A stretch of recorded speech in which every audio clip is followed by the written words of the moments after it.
School board meetings around the country are becoming battlegrounds as parents push back against both onerous COVID-19 mandates and the introduction of critical race theory into their children's curricula. In response, teachers' unions and the federal government have vowed to treat the protesting parents as something akin to domestic terrorists. On this special edition of Hold the Line, we take a look at parents, schools, and the growing struggle for control over America's classrooms.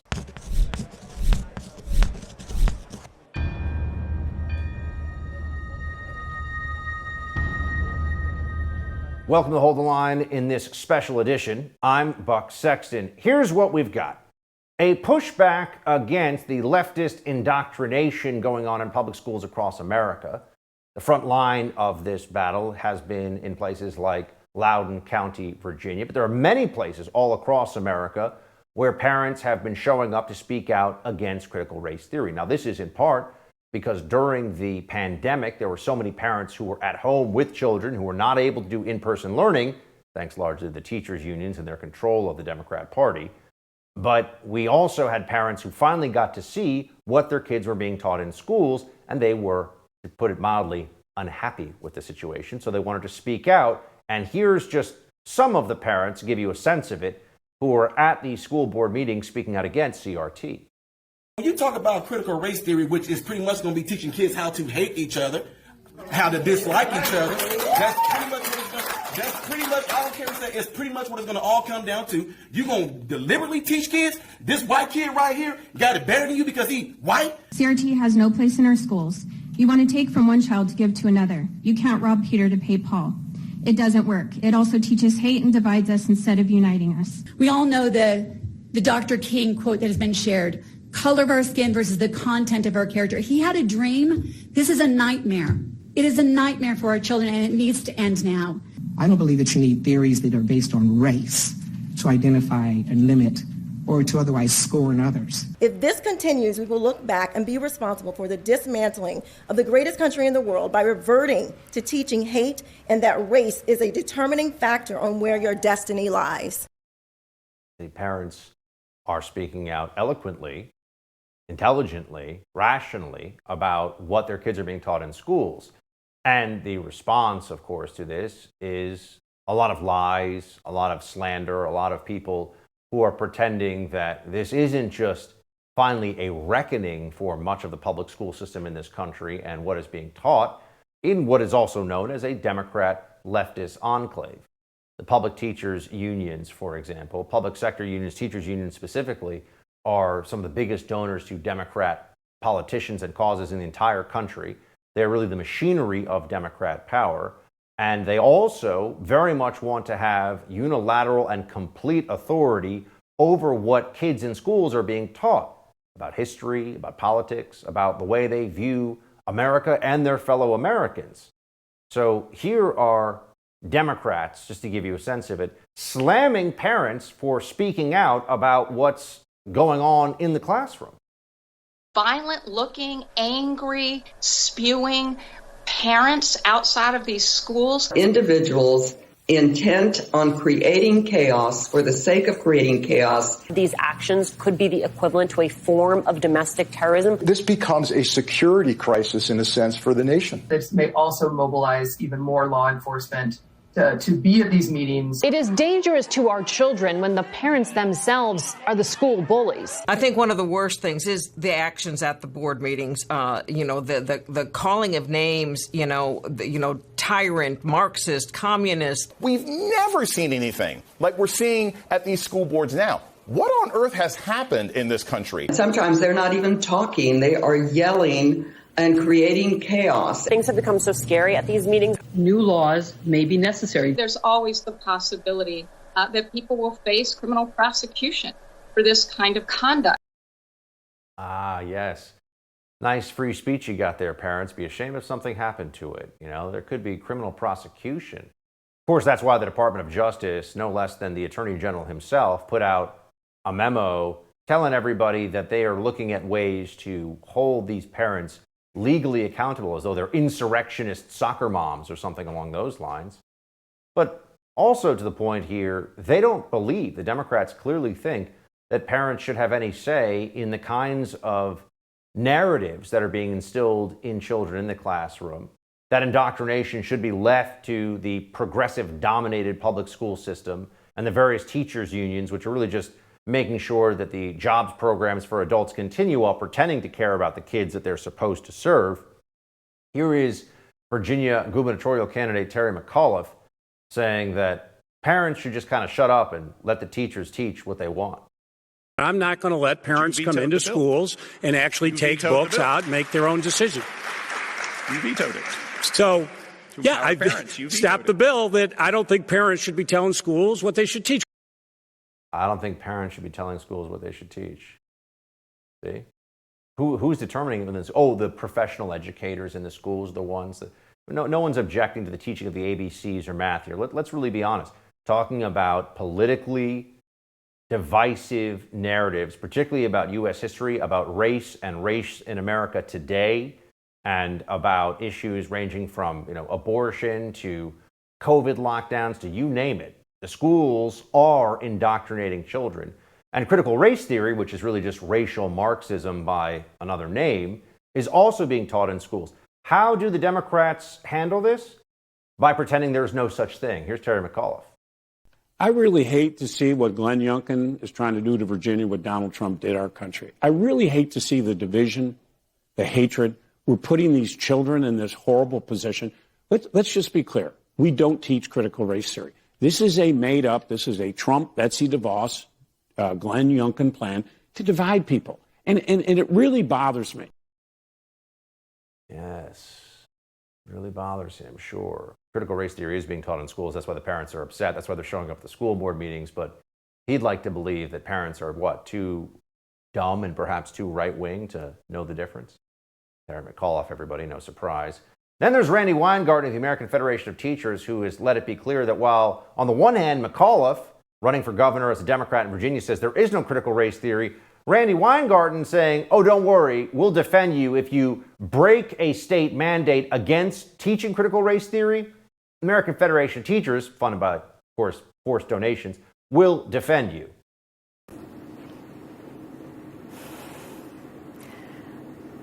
Mark my words, our union will defend any member who gets in trouble for teaching honest history. We have a legal defense fund ready to go, and we are preparing for litigation as we speak.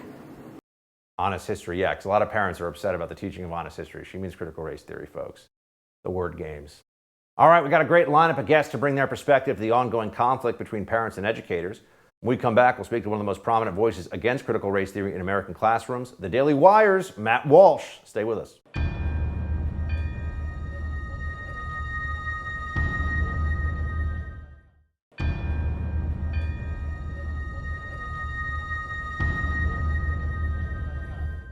Do you know what it's called when you force your children to wear masks for fear of a virus that poses almost no threat to them? It's called child abuse. You want to look up a disease, look up Munchausen by proxy, because that's what this is. If you think I'm exaggerating, then how would you respond to a parent who forced his kid to wear a football helmet every day, all day, for fear of falling coconuts and meteors? Your kid is almost as likely to die of COVID as he is from a rock from the sky, and yet if you saw that, you would say to that parent that he is abusive, that he is forcing his kid to participate in this utterly insane charade in order to satisfy his delusional, psychotic hypochondria. Whether we're talking about mask mandates or critical race theory in America's schools, one voice that has risen above the din of battle has been that of the Daily Wire's Matt Walsh. Last month, Walsh actually leased a home in Loudoun County, Virginia, in order to speak at a local school board meeting where he made some serious accusations against members of the panel. Take a listen. You are all child abusers. You prey upon impressionable children and indoctrinate them into your insane ideological cult, a cult which holds many fanatical views, but none so deranged as the idea that boys are girls and girls are boys. By imposing this vile nonsense on students to the point even of forcing young girls to share locker rooms with boys, you deprive these kids of safety and privacy and something more fundamental too, which is truth. If education is not grounded in truth, then it is worthless. Worse, it is poison. You are poison. You are predators. I can see why you try to stop us from speaking. You know that your ideas are indefensible. You silence the opposing side because you have no argument. You can only hide under your beds like pathetic little gutless cowards, hoping we shut up and go away. But we won't. Matt Walsh is the host of the Matt Walsh Show, and he joins us now. Matt, I think the school board folks know what you think of them. What is actually happening here? I mean, why do you think we're at this point in time where finally there seems to be an awakening about what's being taught and what's going on in schools? Yeah, it's really interesting to watch. I mean, I've heard some people compare it to sort of the Tea Party movement. This is the Tea Party movement of the 2020s in a certain way. And there are a lot of things that make that, I think, a good comparison. And maybe just in this fact that it is an awakening of not just conservatives, but going to these school board meetings. People that I've talked to, I know this is anecdotal, but they're certainly not all far right crazy extremists like myself. A lot of just normal people, a lot of very non-political people who have noticed that the school system has become, an ideological indoctrination camp, and of course has been for many decades. I think people are starting to realize that, when you send your kid to public school, you're sending them into a government building, and that's where they're going to spend most of their day, most of the week, for most of their lives, for the first, for 12 or 13 years of their formative years. And so you ought to have a real say, at the very least, in what's being taught there. What do you make of it when, whether it's politicians or the media, tell us that there is no such thing as critical race theory in the schools? Yeah, we heard Terry McAuliffe say that in Virginia, but then, of course, if you were to ask them, well, what even is critical race theory? If you're claiming that it's not being taught, of course, they can't define it. That's always the game on the left. They never want to. That's why anytime you're talking to anybody on the left about anything, you should begin by getting them to define the words they're using. And what you'll find very often is they don't want to do it, because they want the words to mean whatever they need them to mean in any given moment. They don't want to get, nailed down to one particular definition. So it's just false. I mean, it might be true that the real sort of academic, they might get into the specifics of the theory in law school, but that doesn't mean that there isn't a distilled, kind of boiled down version being taught to kids at the youngest ages. I mean, if kids are being told in school that there's something called white privilege and that it's endemic and systemic in our system, and that's all black people are victims of it. And in fact, racism is fundamentally a white construct. Non-white people cannot be racist because they don't have systemic privilege. All of these sorts of ideas, that's all critical race theory. And that is certainly being taught in schools at the youngest ages. And you know that because this is the kind of thing you hear from kids. This is what they're not coming up with this themselves. This is what they're being taught in school. And the trans agenda also has come up, particularly with regard to bathroom policies. I mean, real decisions being made in these schools that affect young children, particularly young women, young girls. And your own Daily Wire's own Luke Rosiak recently broke this big story about a school board a school administration rather, and then of course the school board following up with all this, where it seemed that they didn't want to tell the truth about what was going on in the school with regard to the trans policy, and even covered it up. Why would they do that, Matt? Yeah, well, they covered up because they know that it reveals the insanity of this agenda of opening up the bathrooms and saying, boys can go in the girls' room and vice versa. I mean, we have to understand in this case, allegedly what occurred is that a girl was raped during school hours in a school bathroom by a boy who, according to the reports, was wearing a dress at the time. This is a violent, brutal rape. And, you read the report from Luke there and you'll see some of the details on it. It's really horrifying. And, after that happened, in fact, when it happened, the school board was trying to push this policy to codify it into the policy that they're going to open up the bathrooms. And after the rape occurred, they passed the policy anyway. And in fact, the superintendent of schools claimed during a school board meeting after this rape happened that he was not aware of any assaults happening in any bathrooms. And I think they just put out a statement today claiming now that, we didn't know about that assault until we read the news reports this week. So the school board wants us to believe that a violent rape happened allegedly in one of their bathroom in their schools during school hours, and they didn't know about it until the Daily Wire told them months later. It's just, it defies all common sense. Matt, for folks at home, particularly parents who are watching and watching all this unfold and watching us here on this program, wondering what is to be done. Is it a multi-pronged strategy? For some people, it'll be taking their children perhaps out of the school system and teaching them at home? For others, is it going to the front lines, as you have in a sense, of this battle with the leftist indoctrination system of our schools? I mean, what do you recommend for people that are outraged by this? It feels like this is a place where people can actually take action themselves. Yeah, I think all of the above. I mean, the ultimate answer for a lot of families is to take your kids out of the system completely, and that's why I've been an advocate for homeschooling for years now. And if you're able to do that, then I think that's the first thing you have to do, because your first responsibility as a parent is not to the system. Okay, your first responsibility is not to fix the system; it's to your own kids. And so if you can save them and save them from this madness, then you should do it. But not every parent's in a position where they can do that right now. And so millions of kids, one way or another, are going to end up in the system, which is why. And if that happens, then you got to get involved on the ground, go to these school board meetings.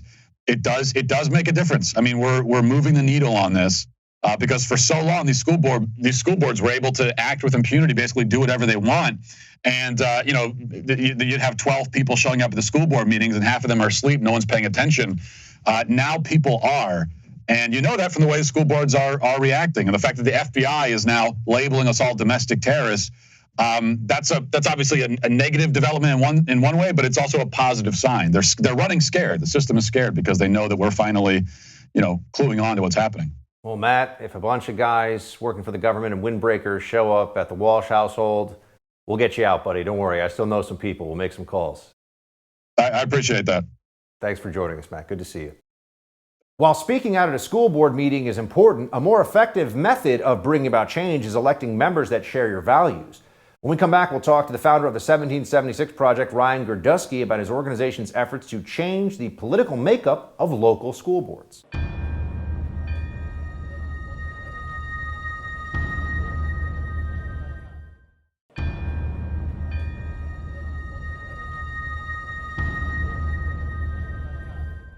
One of the central components of teaching critical race theory to America's children is the so-called 1619 Project, a series of articles originally published in New York Times Magazine. According to its founder, Nicole Hannah-Jones, the 1619 Project, quote, aims to reframe the country's history by placing the consequences of slavery and the contributions of Black Americans at the very center of the United States' national narrative. In truth, the 1619 Project is little more than historical revisionism. Despite criticism from leading historians, the 1619 Project is currently being taught in over 3,500 classrooms, subjecting tens of thousands of children to a version of American history that is openly hostile to classical liberalism, the Enlightenment, and capitalism. In response to the 1619 Project, my next guest launched the 1776 Project, an organization dedicated to education reform that promotes a patriotic vision of America and its history.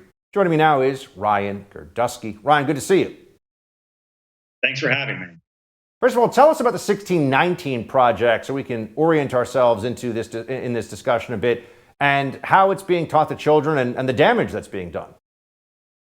The 1619 Project was written in the New York Times by several people, including Nicole Hannah-Giles, like you said. And what it did was it presented history in a very incorrect way. For example, in one of the articles, it said that the American Revolution was fought over slavery, not the Civil War, the American Revolution. She said that the British wanted to end slavery and the American colonial synod. That did not happen. That is historically incorrect and not factual. There are many other parts of it about American industry, how it was built on slavery. This is a common lie that is perpetuated by the left. Of course, American innovation and industry was not built on slavery. I think probably over 95% of all the wealth in the history of this country was created after the year 1960, and certainly since the computer was created and the internet. So it's categorically a series of historical fallacies that is now being presented to children. And it's the slogans that we've heard all the time, that this is a country stolen and built by slaves, and that every inequity and every inequality currently in society is because of that history, and that America is an irredeemably racist country. And now this is being taught in schools. Can you give us some sense of how widespread this is as something that's been an addition, the 1619 Project, an addition into curricula? So all 50 states currently have at least one classroom that teaches the 1619 project. But there's other segments of critical race theory that are practiced in schools. There's something called a privilege walk, where kids will line up and then they have to take a step for how privileged they are based upon certain questions. There are how children's textbooks are written to propose and promote critical race theory in several different ways. There's also superintendents have pushed forward, and school boards and superintendents have pushed forward things like diversity and inclusion training, which is simply critical race theory by another name. And in all those ways is how it's being perpetuated throughout education and public education to indoctrinate children at a very young age. Now, your organization seeks to promote change in part by funding school board races throughout the country. Tell me a little more about what the 1776 Project does. So we've raised about $400,000 so far this year. I just cut a check for $100,000 to promote for school board candidates. And what we're doing is we've endorsed 50 candidates across 7 states: New Jersey, Pennsylvania, Virginia, Ohio, Colorado, Minnesota, and Kansas, places that have school board elections this year. And we are supporting school board candidates who oppose the critical race theory being pushed in schools. They want to change superintendents. They want to hire new textbooks. They want to fight for budgeting changes that are being allocated right now for critical race theory. And I think and hope that my organization will only continue to grow, and next year we'll be in all 50 states, and we'll have school board members associated and affiliated with my PAC who are looking to really change education. Yeah, so what if you get the right people, so to speak, people that are aligned with 1776 Project values on these school boards, what are some of the things that the organization is promoting that they'll be able to do? Well, one, fire superintendents. Superintendents are basically the mediator between the school boards, the parents, and the teachers and principals. So firing bad superintendents is critical. Abolishing diversity and inclusion programs that push critical race theory through practice. Withholding funding for any schools that use their funding to sit there and bring critical race theorists to campus to preach to children, and buying new textbooks, that don't sit there and try to indoctrinate children. I think that's the first steps we really can have as far as getting the word out and changing what's actually going on in education. Now, as part of this, we have what I've been calling the soccer mom insurrection, right? Because the Department of Justice put out this memo where they were saying, oh, there are parents who are being so uppity at these school board meetings, we might have to keep an FBI eye on them. And I think a lot of people are realizing that this feels like a broader political movement and broader pushback. I mean, Ryan, is the fight against CRT, in your eyes, similar in how it's galvanizing at the grassroots level the Tea Party and the fight against big government and big spending back in 2010, 2011? Yeah, but only we're going to be successful. And we're actually going to change things. Yes, I think that. See, here's the thing: is people have proposed that CRT is really just angry white parents versus non-white parents, but that's not true, because critical race theory has done things that hurt minority students as well, let alone telling them that they're victims of a society and will always be victims. It's done things that have hurt intelligent children who of any race who specialize in skills and get into these advanced talented programs. We saw in New York City just last week, Mayor Bill de Blasio on his way out gutted the gifted and talented program because it didn't have enough equity for non-white students. And by non-white, they mean not Asian either. They mean Hispanic and Black. Asian students are, one, not white, so they shouldn't be benefiting for white supremacy, and two, are actually have the lowest income of any racial group in New York City. Yet they exceed in specialized testing. They're trying to do things like gut SATs, gut standardized tests, change how grading works. This is not just about how we teach history. This is about the next generation. I always sit there and say, would the Communist Chinese Party be doing this in China? Ask yourself, does this actually make our country stronger? Does it make it more united? Does it make it smarter? Does it make it better for our future? And the answer is always no when it comes to critical race theory. Where should folks go for the 1776 Project if they want to help out, Ryan? 1776 Project PAC.com. Ryan, thank you so much. Good to see you. Thank you. Who do your children belong to? You or the state? Seems like a simple question, but as parents around the country fight for control over what their kids are taught in school, The answer is becoming less clear. Coming up, New York Post columnist Carol Markowitz joins us to help answer the question at the heart of the fight between parents and schools.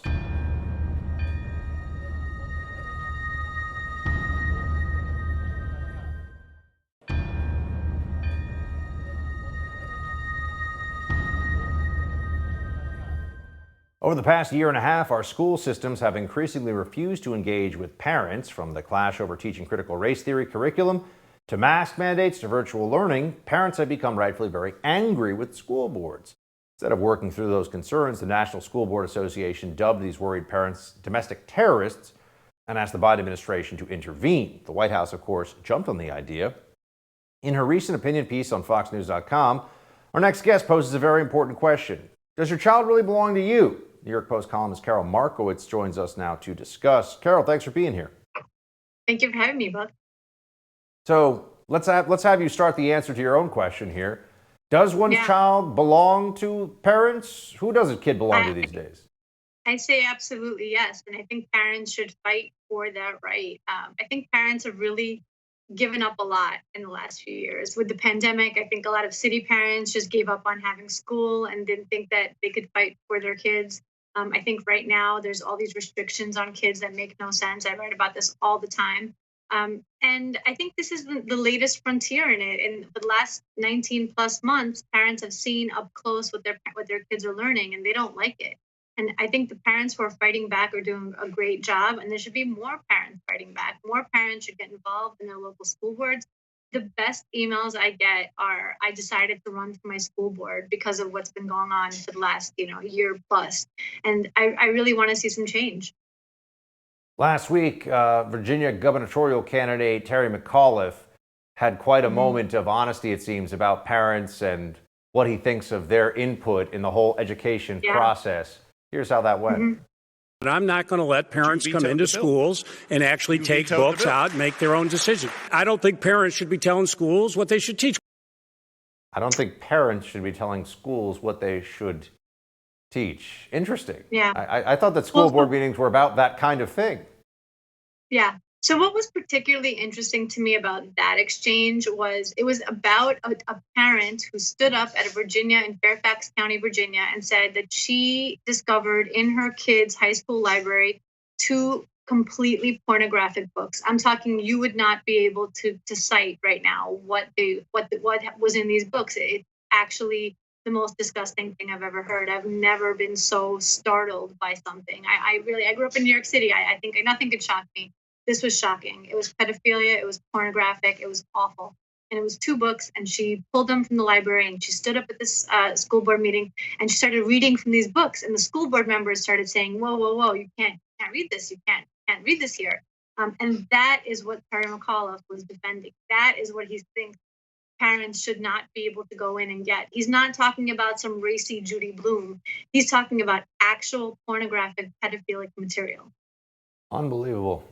Here's a Florida mom, Keisha King, who talked about how she feels like these Democrat school boards, Democrat-dominated education system that we've got in the public school system, they want to silence parents, and this is what we got to do. And the FBI could be knocking at your door because you might have said the wrong thing at a school board meeting. These people, they are serious. They want to silence us and shut us down.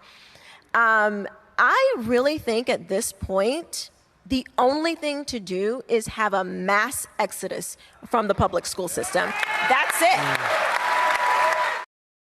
What do you think about that? Yeah.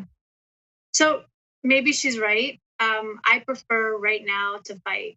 We may need to leave that public school system eventually, but I don't want to give it up. I don't want to just surrender it to the left and say, okay, here you go. These are your winnings. I really think that we should fight. And I think that's what the parents are doing at the school board meetings. And every time somebody emails me and says, I'm running for school board, I think that is the fight. I think parents are getting more involved. I think they're really doing a lot to say, no, my kids belong to me. And Keisha's a great example of that. She has been outspoken about CRT as well. She had a viral clip about anti-CRT that was amazing. I think people like her are what we need right now more than ever. I don't think she should abandon the system. I think she should fight for what's hers. There's also the topic of masking children that I know you've been Speaking of in the fight, you've been on that one for a long time. I'm so exhausted with it and the clear, in my mind, religious attachment now that people have not only to masking themselves, but that a lot of parents I see have to masking their small children outside. Just by way of bringing us or centering us for this discussion, here's Dr. Fauci in November of 2020 on what we knew a year ago about children and whether they spread this virus. If you look at the data, the spread among children and from children is not really very big at all, not like one would have suspected. And yet we still have mask mandates in schools across the country. We still have, even though all these adults can get vaccinated, they're like, Carol, what's going on here? Are people just out of their minds? They are out of their minds. They've been scared to death by the media, which runs these sensationalist headlines. I point to that Fauci clip all the time. It's one of my favorites. I mean, that one, or I really like the one where he says, as we've been saying all along, this was in May, outdoor mask use is like unnecessary. Of course, they had never said that before, but it's irrelevant here. He absolutely said that kids don't spread the virus like we would have thought. And nothing has changed. Absolutely no information has come out since that point to change that opinion from any scientist or any medical official. And yet we behave as if kids are this major spreader of this virus. Even the saner voices, there's, a New York Times writer, David Leonhardt, that, they listen to him. The left listens to him. Every time he suggests maybe we shouldn't wear masks outside, they kind of, calm down the mask wearing a little bit. But he even tweeted today a scientist saying something like, oh, the kids, because they're not vaccinated, can still spread it. Well, no, that's really not the case. Kids are not great spreaders of this thing. We've known it for a long time. Here's Fauci admitting that. Last month, New York Governor Kathy Hochul expanded the mask mandate for children. This was the headline: face coverings required at state-regulated child care facilities for children 2 and up, all staff and visitors. We're masking up 2-year-olds. As I understand it, there are countries like the UK where they don't mask up kids in school at all anymore. Yeah, we're the only ones masking 2-year-olds that I know of in the Western world. Where I think possibly some places in Canada, maybe, I don't even know if they're still doing that. But in general, we've been the only ones to behave this way. Most countries start masking at 6. Some countries in Europe start at 11 or 12. Some have never required masks in school at all, and they have not had worse outcomes than us whatsoever. In fact, some of them have had better outcomes. We're doing something that doesn't work, and we just can't get off the merry-go-round and admit that, because these masks are useless. When my kids, my 5-year-old wears his little Batman mask and makes who feel better here? I mean, who imagines that he is really wearing that thing and that it makes any difference, and that he's not taking it off or like pulling it down or whatever, because he's 5 and that's what 5-year-olds do. It's you're a parent, and you are brave as somebody who is right of center and lives in Brooklyn, which for anybody who's watching around the country may not know is like the heart of Democrat insanity, at least in New York.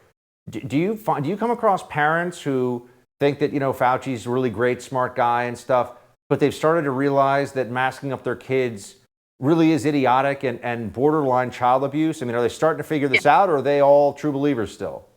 So I just want to defend my borough a little bit. I live in a really crazy part. I live in Park Slope. I live in a super left area. Oh my gosh. There's a lot of Brooklyn. Yeah, there's a lot of Brooklyn that is very sane. My Russian Jewish, ex-Soviet community, very sane. A lot of the immigrant community is very sane. But yes, I absolutely have met people in Park Slope who know that masking is pointless, but say, look, if it makes people comfortable and we have to continue to do it to keep schools open, I'm willing to do that.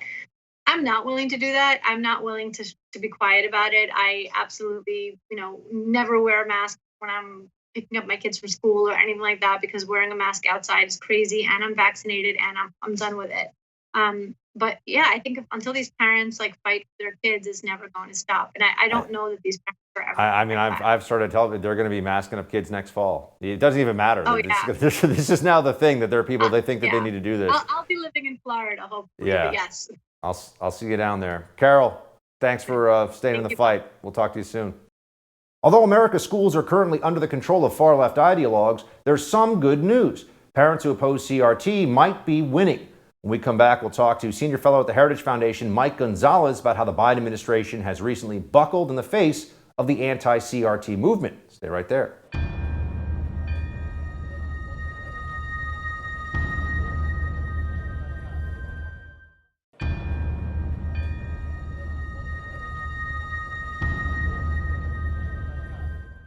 We've been discussing the struggle by parents to regain control of their children's education, but the question remains, are their efforts paying off? Well, there might be some good news. In recent months, the Biden administration has actually backed down on several occasions from its attempts to shoehorn critical race theory into K-12 classrooms. Joining me now is Senior Fellow at the Heritage Foundation, Mike Gonzalez. He's the author of the book, BLM, The Making of a New Marxist Revolution. Mike, thanks for being with us. Buck, it's a pleasure to be on with you. So it's not all doom and gloom in the fight against CRT. Can you give us a few examples of the federal bureaucracy actually backing down when it comes to imposing CRT in the classroom?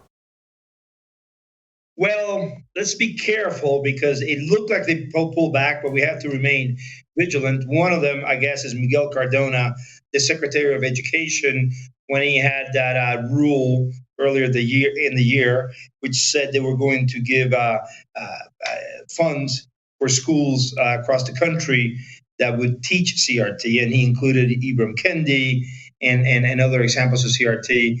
And then there was about 36,000 comments on the rule, the overwhelming majority of which were negative. This is very unpopular. And I wrote about it and other people wrote about it, and they pulled back and they said they were not going to implement the rule.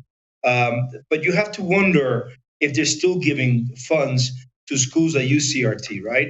So that's the prime example of them pulling back. But I don't want to leave your listeners or your audience with the false impression that the Biden administration is getting religion. They are, time and again, they bend to the wishes of the most leftist aspects of society, and it's baffling to me as to why they do so. I mean, what seems to work, or what do you think would work when it comes to pushing back against this madness, Mike? I mean, what would the Biden administration and the federal bureaucracy respond to as part of this counter-CRT movement? Well, obviously, it's caught them unawares. They did not expect to see this grassroots movement, this upswelling of opposition to what they wanted. I think that what they want to so this has led to their attempt to sic the FBI on parents. Right? They had that letter that the National School Board Association sent to President Biden, in which they asked that the administration use the Patriot Act. And then Merrick Garland, the Attorney General, right away said, yes, we will convene with the FBI to see whether these parents can be labeled as domestic terrorism. I think that shows how scared they are.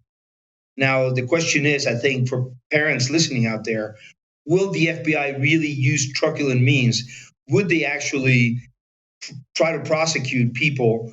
Or is this just a bluff, saber rattling to chill debate?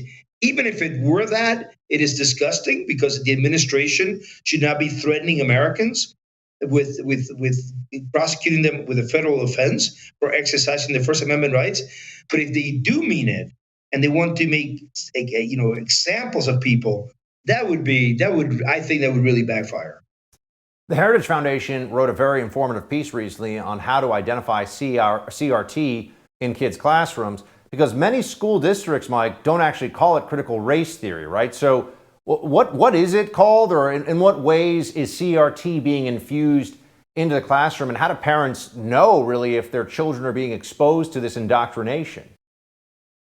So there's two things. One is as I talk to legislators, I say to them not to ban CRT. We're not in the banning business, but I write about CRT. I don't want my books and papers to be banned, but to make illegal when they violate existing law, when they violate the Civil Rights Act, which says that you cannot treat kids differently because of their race or national origin, or when they compel speech, when they say you must believe this, that is a violation of the First Amendment. If you're forced to say that red is black or that blue is green against your will, that is, and the entity forcing you to do this is a government entity, i.e., a school. That's a clear violation of the First Amendment. Just 3 examples that parents can use when the school's administrations are trying to gaslight them. One is this use of equity instead of equality. They used to mean the same thing, but equity on this new corrupted meaning means the government treating people differently because of their race. Second one, and the one that's key to critical race theory, is the idea that racism is systemic. It's not an individual sin or crime. And the other one is this idea that traits and behaviors are inherent in your race or national origin. This very corrosive idea that to like literacy, for example, or numeracy, or to be punctual, or to sit in your seat and listen is a white thing. That is very ugly, disgusting, actually, in fact, and also it's part of CRT, and it's also against the law. There are other aspects. That's just 3 of them. Mike, I want to know the states that have taken some action against CRT instruction. I believe Florida is on that list. I think Texas also has said they're getting rid of CRT. This has been responded to by, for example, Randy Weingarten of the American Federation of Teachers, saying that any honest history teaching, as if that's what's at issue here, they will back them up with legal fees paid any teacher who teaches honest history and gets in trouble, which, again, bizarre, but we know what they're trying to do by referring to it as honest history. Is it enforceable, though, really, at the state level? I mean, is this something that you think, even in places where they're trying to take action against CRT, can they really monitor what teachers are teaching in the schools? No, it's very enforceable. We have a constitution. We have laws. We have a Civil Rights Act. We cannot treat kids differently because of their race or sex. We can't. It's illegal. We can't compel speech. So all we're asking elected officials to do is apply the law. We only have one constitution at a time. Randy Weingarten's union actually went further than that. They said this. They were going to go after people who were against critical race theory. They admitted that critical race theory is being used in schools. The National Association of Teachers even said they were going to set aside money to do opposition research on the Heritage Foundation on people who are against CRT. But by doing this, they let the cat out of the bag, because up to MSNBC and everyone else saying this is not true. There's no CRT here. This is just a legal discipline studied in law schools. And then these 2 large teachers association unions admitted that CRT is implemented, and they were going to defend it. Mike, thank you for your expertise, man. Good to see you. Good to see you, Buck. You're doing great. Thank you. That's all the time we have for this special edition of Hold the Line. I want to thank my guests, Matt Walsh, Ryan Gerdusky, Carol Markowitz, and Mike Gonzalez, for sharing their expertise and experience with us. Have a great night. And as always, shields high.